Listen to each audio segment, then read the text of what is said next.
non-contact, I guess it's in your mind that it's a contact play, but when it's a ball that's right out in front of home plate, he pushed him.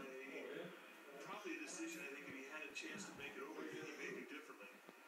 But the Giants catch a break here. He scored and he scored. I don't think Sherholt scored, but oh, no way.